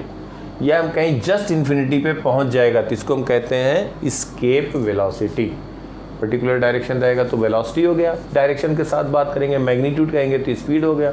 तो किधर से भी सरफेस से प्रोजेक्ट कर सकते हैं। अर्थ ग्रेविटेशनल फील्ड के बाहर इनफाइनाइट पे कहीं चला जाए, पर्टिकुलर डायरेक्शन साथ कहेंगे तो वही वेलोसिटी हो जाएगी। स्क्रीनशॉट लो बेटा।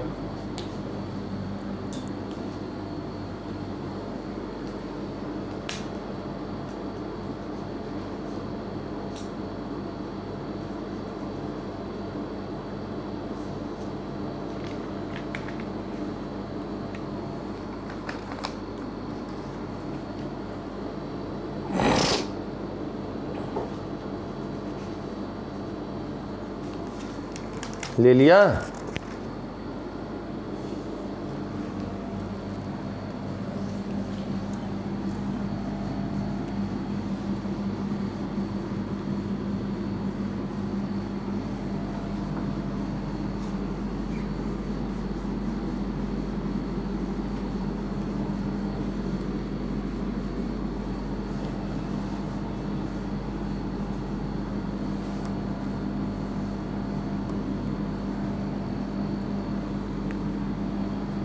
नेक्स्ट लिखो बेटा, motion of satellite around earth. Motion of satellite around earth.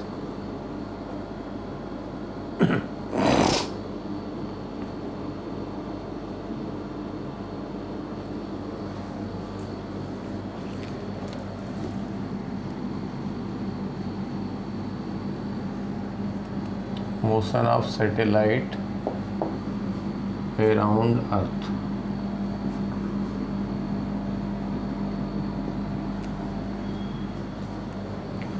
जैसे अर्थ है, ध्यान देना,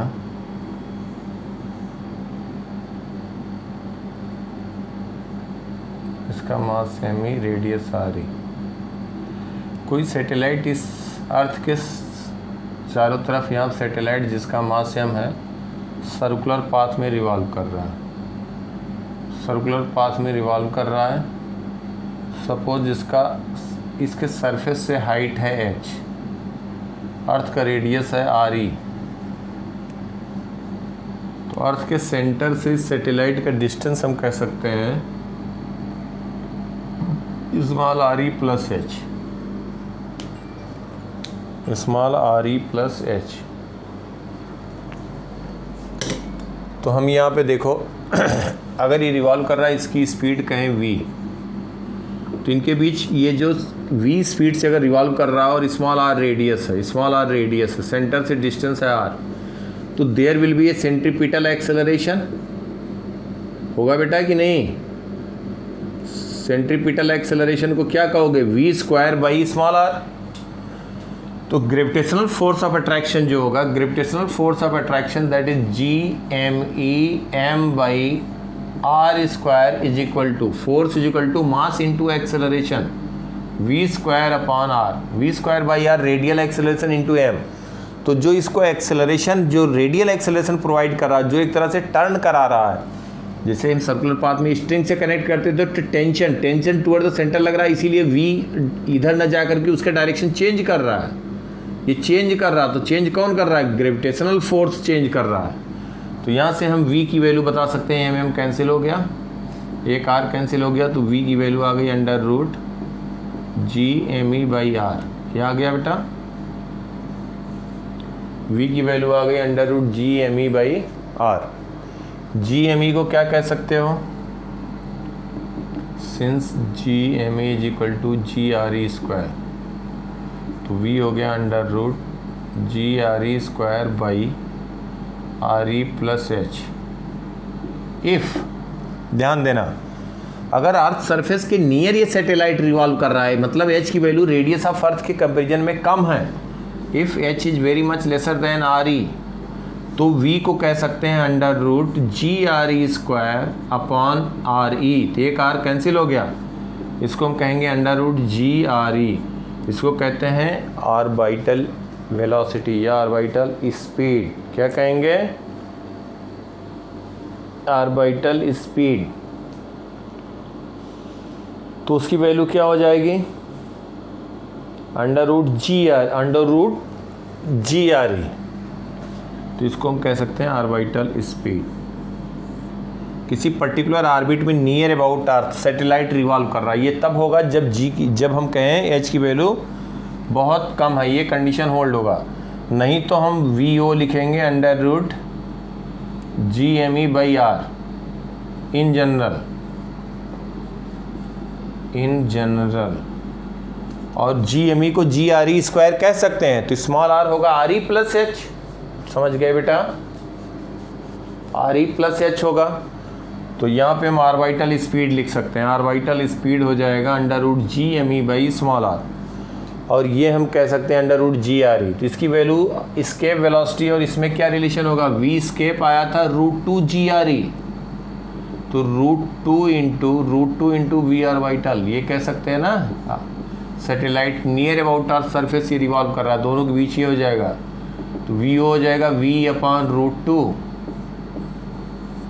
तो वी ओ आएगा सरफेस पे नियरली 7.9 किलोमीटर पर सेकेंड। ठीक है, यही आएगा क्योंकि ये 11.3 तो डिवाइडेड बाई रूट टू, तो 7.9 किलोमीटर पर सेकेंड। समझ में आ रही बात। अब इसकी अगर हम एनर्जी लिखना चाहें, टोटल एनर्जी स्क्रीनशॉट लो बेटा, टोटल एनर्जी इसका लिखना चाह रहे हैं, मिटाएं इसको। देखो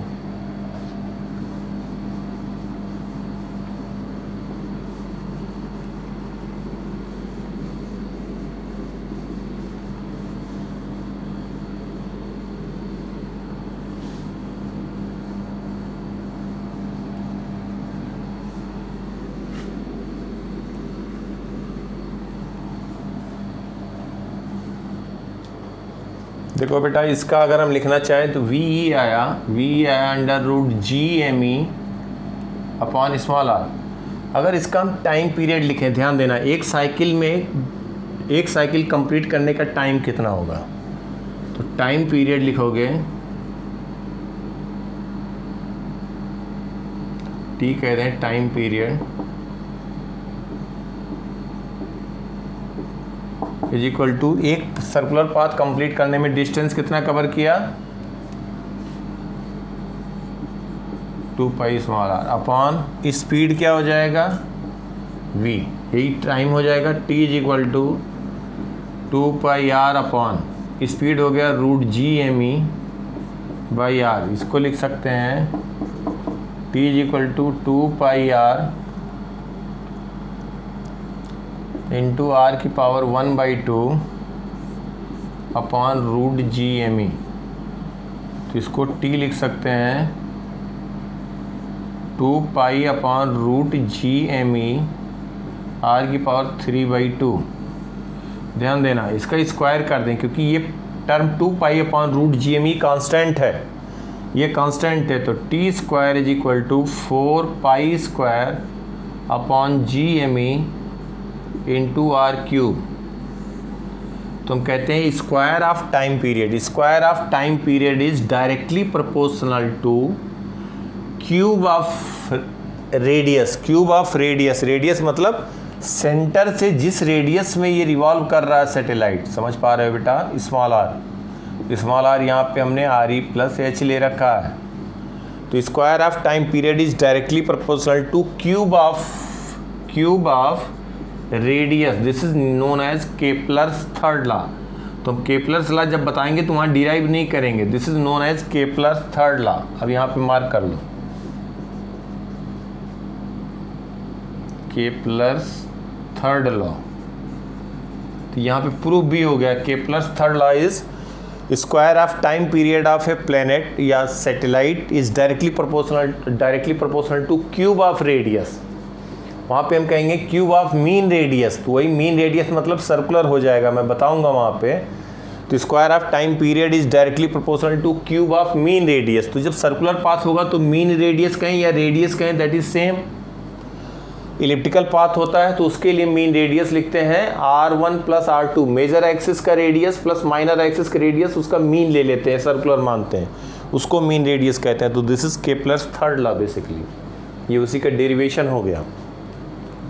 तो टाइम पीरियड निकाल लिया। और यहाँ पे इसकी एनर्जी लिखना चाहें, टोटल एनर्जी क्या लिखोगे? टोटल एनर्जी ऑफ सैटेलाइट जो स्मॉल आर रेडियस पे रिवॉल्व कर रहा है, इसका बेटा स्क्रीनशॉट लो।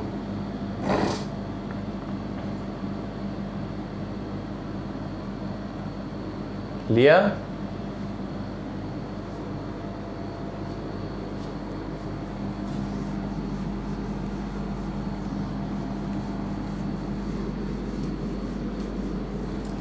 देखो इसकी एनर्जी लिख दो, energy total energy.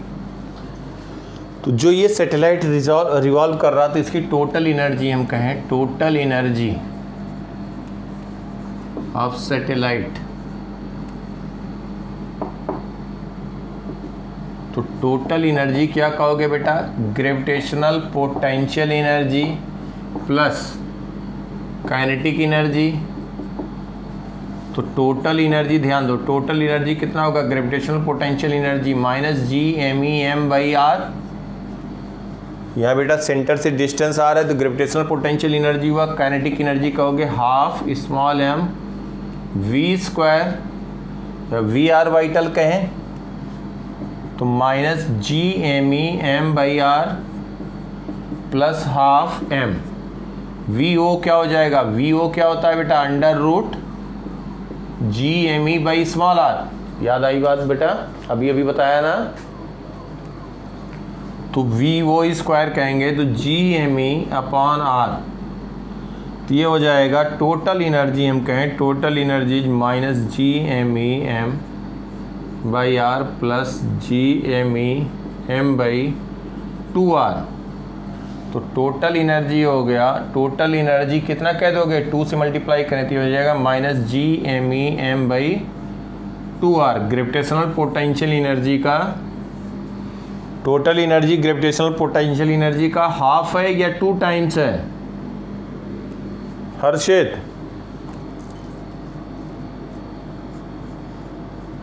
Very good, 2 time है।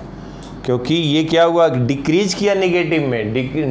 पहले था निगेटिव में था आपका -10, फिर हुआ -5। -5 क्या हुआ? डबल हुआ ना। निगेटिव में अगर डिक्रीज कर रहा है, इसका मतलब इंक्रीज हो रहा है क्वांटिटी। समझ में आ रही बात बेटा? तो total energy gravitational potential energy का क्या हो गया? 2 टाइम्स हो गया। मतलब ग्रेविटेशनल पोटेंशियल एनर्जी और काइनेटिक दोनों हम क्या कहेंगे? सेम होंगे। तो किसी भी आर ऑर्बिट में अगर ये रोटेट कर रहा है, रिवॉल्व कर रहा है कहेंगे तो total energy can be written as minus GME/m/2r। समझ में आई बात बेटा? इसी में एक टर्म और नोट कर लो, बाइंडिंग एनर्जी। बाइंडिंग एनर्जी होती है negative of total energy, negative of total energy. तो बाइंडिंग एनर्जी लिख लो, energy that must be given to satellite. लिखो बाइंडिंग एनर्जी। कभी कभी पूछ लेते हैं एक लाइन, पता लगा कि सब कुछ मालूम है, बाइंडिंग एनर्जी क्या नहीं मालूम था, एक लाइन में आ गया और फिर गड़बड़ हो जाता। लिखो binding energy, energy that must be given to satellite,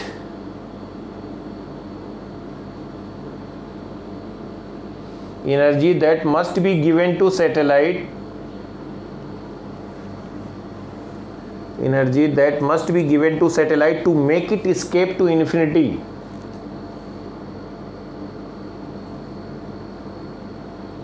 is known as binding energy। देखो मैं लिख भी दे रहा हूं, बाइंडिंग एनर्जी टोटल एनर्जी का निगेटिव। तो कभी एक आध लाइन आ जाए तो कुछ ये नहीं रहे। Binding energy B short form में लिखते हैं। तो एनर्जी रिक्वायर्ड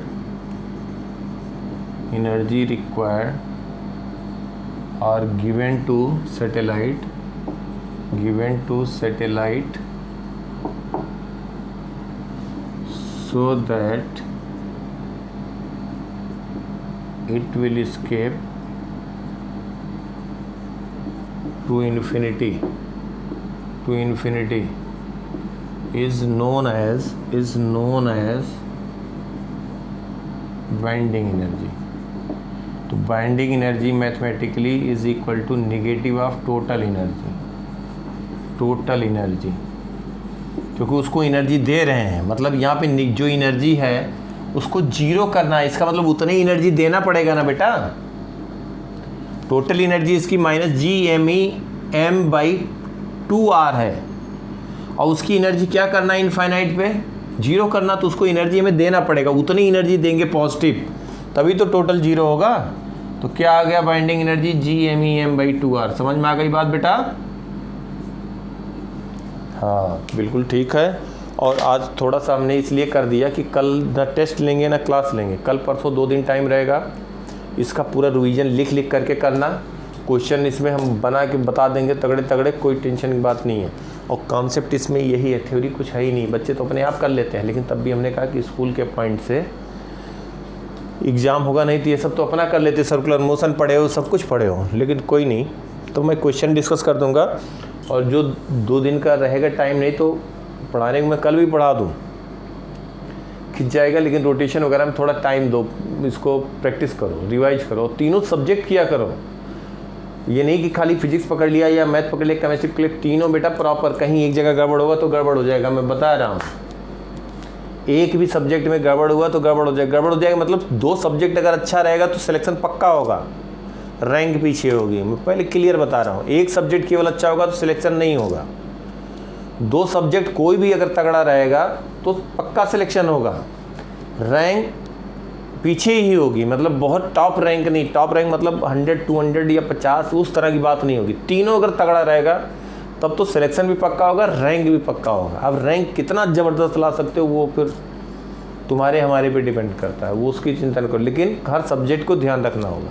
कोई एक सब्जेक्ट अगर वीक हुआ तो ये समझ लो कि 500 के ऊपर पहुँच गए खट से।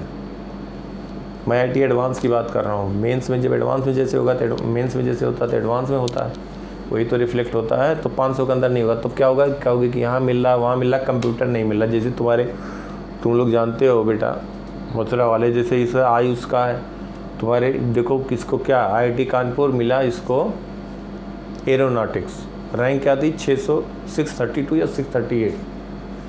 कहने का मतलब ये है कि तुरंत जो है भाई, जो शुरू करेगा IIT थोड़ी कोई छोड़ता है, वहीं NIT में रहने सब मिल जाता है। क्यों मिल जाता है? क्योंकि ज़्यादातर बच्चे IIT में चले जाते हैं तो वो सीटें खाली हो जाती हैं। वहाँ पे 6000 रैंक, मतलब जब रिपोर्टिंग कर रहे होगे तो 1200 रैंक होगी, 700-500 रैंक होती है जो जब एडमिशन लेने जाते हैं NIT में।